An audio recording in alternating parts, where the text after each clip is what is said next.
Meu nome é Solange, esse aqui é meu esposo Hélio, a minha filha Rebeca. Ela nasceu no dia 20 de setembro e desde então ela vinha sendo uma criança saudável, mas aos 5 meses minha filha começou a ter febres constantes, febres de manhã, de tarde, de noite, de madrugada, febres de 4 em 4 horas, de 6 em 6 horas, febres que ela tinha que às vezes já vinha com desmaio, ela passava mal e a gente não sabia o que ela tinha.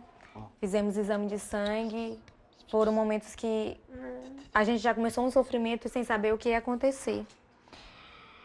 Quando o médico achou que ela estava com leucemia e fizemos o mielograma, porque eles não disseram para mim que ela estava com leucemia, disseram para mim que ela estava com calazar, ia fazer o exame e eu, inocentemente, nem me tocava que ela poderia estar com leucemia. E nós fizemos o exame no qual constatou que ela não estava com leucemia. A médica ligou para mim e disse que ela não estava com leucemia. Eu tomei um susto, porque eu não esperava que ela tivesse com leucemia, porque não era o normal. No outro dia nós fizemos o exame do calazar, que a médica pediu que a gente fizesse, que não tirava que ela tivesse com calazar. E nós fizemos 4 horas da tarde, 7 horas da noite ela foi internada na Unimed. A primeira medicação que ela tomou para o calazar, ela já começou a se sentir muito mal. Mas eu sempre confiando no que Deus podia fazer, porque eu não achava que era uma doença tão grave. Eu sabia que era grave, mas eu não sabia que tinha uma repercussão tão grande, tão grave como foi ela. Ela foi tomando a medicação, todas as vezes que ela tomava a medicação, a gente percebia que ela não ficava bem. A gente percebia que ela não ficava bem, mas eu achava que era só a reação da medicação. Quando a Rebeca tomou a 4ª dose, no 5º dia que era para tomar a 4ª dose, eu percebi que a Rebeca não estava bem. E eu liguei para a doutora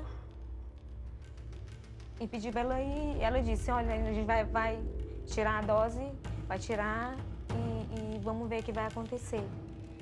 A medicação é muito forte, é uma droga tóxica, e deve estar... Vamos deixar para dar outro dia, né? Naquele dia, Deus já preservou a vida da minha filha, porque se ela tivesse tomado aquela medicação, ela não teria reagido, ela teria morrido. E quando a dona Iracemia sempre me dá comunhão, que eu percebi que a Rebeca estava muito mal, Deus ele sempre cantava aquela música para mim. Não temas, eu estou contigo. Não temas, estou contigo. Essa música era a música de Deus na minha vida dentro da Unimed. E eu rezava muito com ela, porque todas as vezes que eu via a Rebeca sofrendo muito, era essa música que vinha dentro do meu coração. Era já Deus falando para mim. Quando foi no outro dia, a infectologista foi ver a Rebeca. E ela já estava inchada, já estava inchando, já estava com mais de 20, já estava com quase 24 horas que não fazia mais xixi. E a médica viu que não tinha mais lugarzinho para furar ela e perceberam que a gente tinha que fazer a secção no bracinho dela. Como foi sábado, não, quarta-feira, 4 horas da tarde, levaram ela para fazer a secção do bracinho. Quando ela voltou bem, com o bracinho. E nesse dia tinha uma missa na Unimed. E eu fui pra missa, deixei ela. E na hora da missa, na hora da comunhão, Deus me falava que Ele ia começar a curar ela através do batismo. E no meio da comunhão, Deus me falava isso, e era a única segurança que eu tinha, de que ela ia ficar boa. Só que eu não sabia o que estava acontecendo, eu estava cego. Assim, acho que Deus tinha tapado meus olhos, meus ouvidos, eu só conseguia escutar Ele, eu não conseguia escutar o que o médico falava nem nada. Quando a gente chegou no quarto, a Rebeca, ela estava, o corpinho dela já estava, as plaquetas baixaram e a hemorragia começou. E quando eu cheguei, ela estava como um cordeiro imolado em uma cama. E eu só me lembrava dos olhos de Nossa Senhora, que tem naquele filme que ela pegava, agarrava as pedras, eu agarrava o lençol. Porque era tanta dor que eu não entendia por que Deus tinha me falado aquilo, que Deus ia curar ela, e se quando eu cheguei ela estava daquele jeito. O médico tinha feito a secção do bracinho dela, pela graça de Deus, tinha ido para Santa Casa e tivemos que tirar ela da Unimed para poder levá-la para lá. Quando chegamos, levaram logo ela para lá, para o quarto, para poder examinar novamente. Quando ela voltou, os médicos disseram que não tinha mais jeito. Olha, não tem mais jeito, a gente não pode mais fazer nada. E os meus olhos se enchiam de lágrimas. Eu dizia, se não tem jeito, Deus dá jeito. Se não tem jeito, Deus vai fazer alguma coisa. Doutor Emanuel foi muito... Se não tinha, doutora Cristina, e a doutora Juliana, a pediatra dela, disse que ela não tinha mais. Se eu confiasse, se eu acreditasse em Deus, eu fizesse uma promessa. Eu disse, minha filha, não tem mais jeito, Deus vai fazer alguma coisa, vamos batizá-la. Chamamos Padre Ítalo. E eu não acreditava que ela fosse morrer. Eu sabia que tinha que batizar ela porque ela estava morrendo, mas eu não acreditava que ela fosse morrer. E quando o Padre Ítalo chegou, que batizou, ela já estava bem ruim mesmo, já tomando sangue, com plasma. E quando o Padre Ítalo terminou, ela estava com mais de 24 horas que não fazia xixi. Quando o Padre Ítalo batizou ela, ela fez xixi, um pouquinho de xixi. Fora que os médicos eram assim, que eu fiquei morta de feliz, o Padre Ítalo não entendia porque tanta felicidade, eu sorri, ele, o que foi? Isso não é porque ela fez xixi. Ela estava com mais de 24, não faz xixi. E aquilo tudo, assim, foi Deus dizendo pra mim que tudo ia dar certo. Mas mesmo assim, ela estava muito grave, os médicos não acreditavam que ela fosse viver. Passei a madrugada com ela na Santa Casa, porque não tinha vaga nenhuma UTI em Fortaleza. Pela graça de Deus, eu não movi uma palha, todos fizeram tudo por mim. Comunidade, muitas pessoas da comunidade já estavam lá fora, já pedindo a Deus por ela.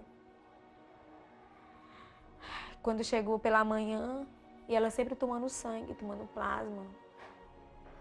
E quando foi pela manhã, foi a hora mais difícil, que eu tive que me separar da minha família.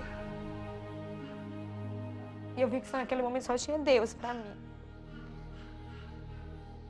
E eu entrei na UTI móvel. E o percurso do caminho foi assim, eu vendo minha filha morrer e eu não poder fazer nada. A única que eu podia fazer era rezar e deixar Deus fazer alguma coisa. Quando nós chegamos em Fortaleza, eu tão inocente pensava que podia dar de mamar minha filha. Perguntei para a médica se eu podia entrar, que eu queria dar de mamar. Não sabia a gravidade da situação dela. Não deixaram eu entrar na UTI porque não podia mais. E chegamos meio-dia e pouco, quase 1 hora. Quando foi 3 horas da tarde, era a hora da visita. Quando a médica abriu a porta e me disse, doutora Micaele, disse que ela estava muito grave, ela era gravíssima o estado dela, ela estava com infecção muito alta para a idade dela, a medicação que dela era muito forte, muito cara, que ela ia lutar, mas mesmo assim, ela não dava vida a ela. Ou o tempo ia dizer o que iria acontecer, às 72 horas ia dizer o que ia acontecer com ela.